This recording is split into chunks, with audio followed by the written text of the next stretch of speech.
بسم اللہ الرحمن الرحیم۔ السلام علیکم۔ میں اپنے شوہر سے بہت تنگ تھی۔ میں اپنی قسمت پہ رویا کرتی تھی۔ ہر وقت خود کو اذیت دیتے رہنا میرے سینے میں ایک آگ جلا کرتی تھی۔ بھلا میرے ساتھ ہی کیوں آخر یہ سب ہوا؟ وہ نہ کوئی کام کرتا تھا، نہ کسی قسم کی کوئی ذمہ داری نبھاتا تھا۔ میں اس سے بیزار ہو چکی تھی۔ کہنے کو تو وہ میرا شوہر تھا، لیکن بس باتوں کی حد تک۔ سارا دن بازار میں دوستوں کے ساتھ بیٹھا رہتا، کبھی تاش کھیل رہا ہوتا تو کبھی گپ شپ لگاتا رہتا۔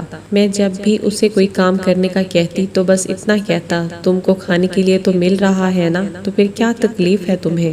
میں اسے سمجھاتی، زندگی میں اور بھی بہت سی ضروریات ہوتی ہیں، صرف کھانا پینا ہی سب کچھ نہیں ہوتا۔ اب ہمارے 2 بچے ہو چکے تھے، یہ بھی سکول جائیں گے اور ان کے بھی اخراجات ہوں گے، کون پورا کرے گا؟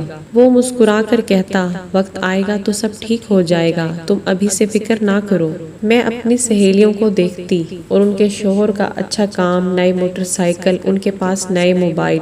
وہ کبھی ڈنر کے لیے باہر جا رہے ہوتے تو کبھی گھر میں کوئی پارٹی کر لیتے، اور ایک میں تھی جسے 2 وقت کی روٹی بھی مشکل سے مل رہی تھی۔ کبھی کچھ پیسے مانگ لیتی تو رونا دھونا شروع ہو جاتا۔ میں بہت تنگ تھی، دل چاہتا تھا کہ بچوں کو لے کر خودکشی کر لوں، لیکن کیسے کر سکتی تھی؟ بچوں کی طرف دیکھتی تو ان کے معصوم چہرے کو دیکھ کر خاموش ہو جاتی۔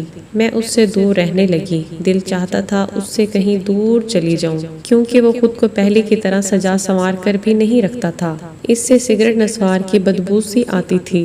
مجھے اس سے نفرت ہونے لگی تھی۔ میں اسے سب چھوڑنے کا کہہ دیتی تو میری بات کو جھٹلا دیتا۔ وہ گھر آتا، مجھ سے کھانا مانگتا تو میں صاف انکار کر دیتی کہ کھانا نہیں بنا۔ تھوڑا سا کھانا بناتی اور بچوں کو کھلاتی اور خود کھا لیتی۔ وہ شاید جانتا تھا کہ میں یہ سب کچھ جان بوجھ کر کرتی ہوں۔ وہ میرے پاس بیٹھنے کی کوشش کرتا، میں اس کے ساتھ بات بات پہ جھگڑا کرتی، اسے تانے دیتی، اسے تنگ کرتی۔ وہ میری طرف دیکھ کر ہنستا رہتا، میں مزید اسے غصہ دلاتی۔ وہ بھی تو آخر انسان ہی تھا، آخر کب تک مجھے اس طرح برداشت کرتا؟ پھر مجھے گالی دے کر کہتا، بکواس کرتی رہو، تمہاری تو عادت ہو چکی ہے۔ جب وہ چلا جاتا تو میں رونے لگتی، اللہ سے ہزاروں شکوے کرتی کہ آخر میں ہی کیوں اس جہنم کی حقدار ٹھہری ہوں۔ میں نے تو کوئی گناہ بھی نہیں کیا۔ مجھے امی کے گھر جانا ہوتا تو اس سے پیسے مانگتی، ہزاروں باتیں سناتی۔ وہ کبھی 500 اور کبھی 1000 نکال کر دے دیتا۔ جب بھی امی کے گھر جانا ہوتا میں اس سے جھگڑا کر کر ہی جاتی۔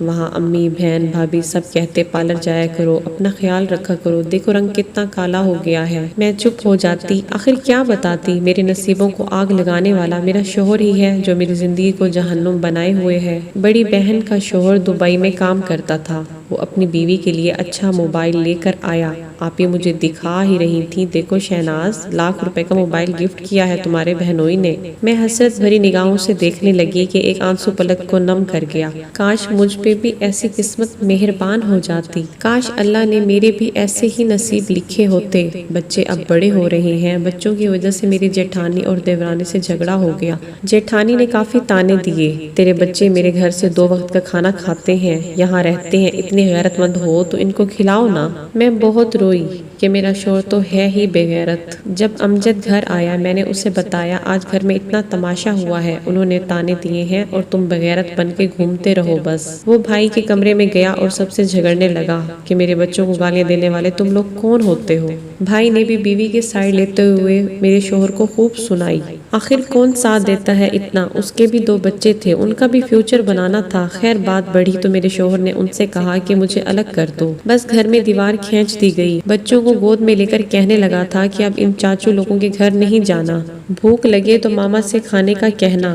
گالیاں دینے لگا اپنے بھائی اور بھابھی کو کہ میرے بچوں کو ڈانٹتے ہیں۔ میں تلخ لہجے میں بولی، اب تو کچھ شرم کر لو، اب تو کچھ کام دھندا کر لو، پتہ نہیں امجد کیا ہو گیا ہے تمہیں؟ پہلے تمہاری اچھی والی جاب تھی، تم اچھا کماتے تھے، سب کچھ ٹھیک تھا۔ وہ بولا، ہاں ڈھونڈ تو رہا ہوں جاب، اور تم کیا ہر وقت میرے پیچھے پڑی رہتی ہو؟ کبھی پیار سے بھی بات کر لیا کرو، جب دیکھو مجھے تانے دیتی رہتی ہو۔ تم کو کھانے کو ملتا ہے نا تو پھر کیا تماشا بناتی پھرتی ہو؟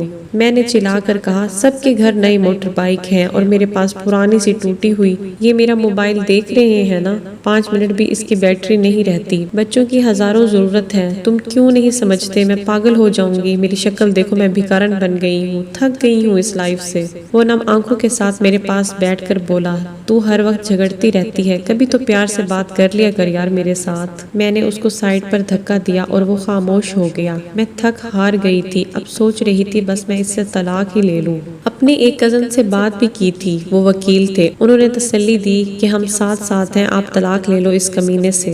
میں سوچ ہی رہی تھی کہ آج گھر آئے گا تو بس اس کو بول دوں گی کہ مجھے طلاق ہی دے دو۔ میں انتظار کر رہی تھی، وہ رات 10 بجے گھر آیا، بچے سو رہے تھے۔ دونوں بچوں کے ماتھے پہ بوسہ کیا اور ان کے ہاتھ چومے، پھر چارپائی پر بیٹھ کر مجھے آواز دی، شہناز مجھے روٹی تو دو۔ میں کروٹ بدلی لیٹی رہی، اس نے پھر آواز دی، شہناز اٹھ جاؤ۔ میں چپ رہی۔ وہ میرے پاس آیا، مجھے دیکھا تو میں نے آنکھیں بند کر لی، مجھ پر کمبل اوڑھ کر بولا، بچوں نے تنگ کیا ہوگا اس لیے تھک ہار کر سو گئی ہے۔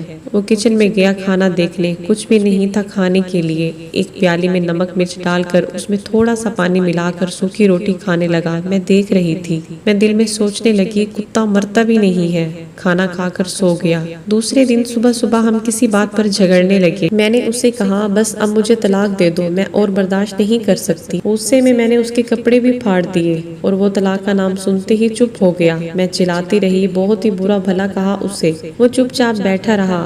آج اس نے میری کسی بات کا برا نہ منایا۔ کچھ دیر بعد کہنے لگا، شہناز مجھے تھوڑا سا وقت دے دو، میں وعدہ کرتا ہوں سب کچھ ٹھیک ہو جائے گا۔ میں پوری کوشش کر رہا ہوں جاب ڈھونڈنے کی، لیکن تم طلاق مت لو، کیا بنے گا ہمارے بچوں کا؟ لیکن میں نے اس کی اس دن ایک بات نہ سنی، اس کو گالیاں دینے لگی۔ میں نے اس دن انتہا کر دی تھی۔ مجھے اس کی آنکھوں میں آنسو دکھائی دینے لگے، لیکن مجھے کب اس کا احساس تھا۔ وہ اٹھا اور باہر چلا گیا۔ میں نے چلا کر کہا، اللہ کرے تم مر جائے اور میری جان تجھ سے چھوٹ جائے۔ وہ بائک باہر کھڑی کر کے کمرے میں گیا، کسی کاپی پہ کچھ لکھا اور چلا گیا۔ میں گالیاں دے رہی تھی، رو رو کر اسے بد دعائیں دے رہی تھی۔ میں نے تو ارادہ کر لیا تھا کہ اب اس انسان کے ساتھ نہیں رہنا۔ 2-4 گھنٹے گزرے اور میں مائکے جانے لگی، بچوں کو ساتھ لیا۔ اتنے میں گلی میں شور برپا ہوا، پھر دروازے پر دستک ہوئی۔ میں نے دروازہ کھولا، پورا گاؤں چرپائی اٹھائے میرے دروازے کے سامنے کھڑا تھا۔ میں حیران تھی، کیا ہوا؟ اتنے میں ایک لڑکا فون پر بات کر رہا تھا کہ یار امجد کا ایکسیڈنٹ ہو گیا ہے اور وہ موقع پر ہی مر گیا ہے۔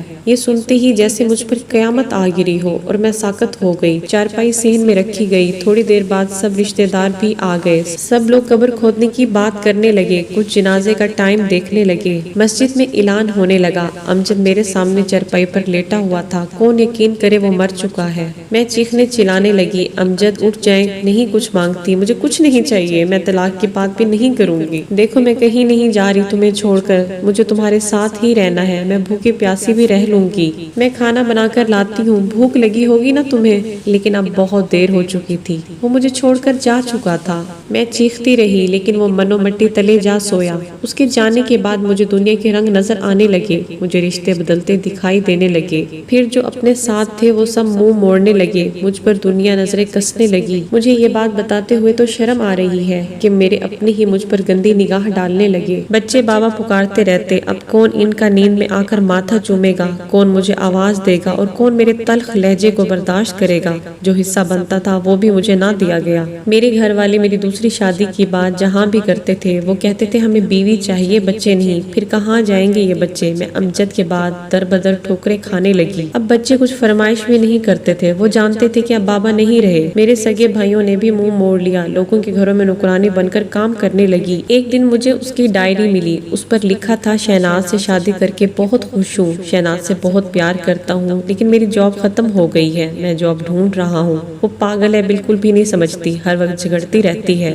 دیکھو آج اس نے مجھے کھانا نہیں دیا، وہ کہتی ہے مہنگا موبائل لے کر دو۔ اسے کیسے بتاؤں کہ میرے پاس اتنے پیسے نہیں ہیں۔ آج میرے بچوں کو میرے بھائی نے گالی دی، میں بہت رویا، میرے بچے میری جان ہے۔ میں نے جو زندگی سے سیکھا تو میں یہی کہوں گی کہ شوہر اگر ایک وقت کی روٹی بھی کھلائے تو مسکرا کر اس کے سینے سے لگ جانا۔ خدا کی قسم زمانے کی لاکھ تلخیوں کو بھی وہ تمہاری خاطر اپنے سینے پر برداشت کرتا ہے۔ اب میری جیٹھانی مجھے گالیاں دے بھی تو میں خاموش رہتی ہوں، کیونکہ اب میرا ہم سفر، میرا سایہ ساتھ نہیں ہے۔ اگر کوئی بہن اپنے شوہر سے یوں بیزار ہے تو سمجھ جاؤ اس سے پہلے کہ آنسو تمہارے مقدر بن جائیں۔ آج کی سبق آموز کہانی پسند آئی ہو تو لائک، سبسکرائب، شیئر کر دیجیے۔ ملتے ہیں نیکسٹ ویڈیو میں، تب تک کے لیے اللہ حافظ۔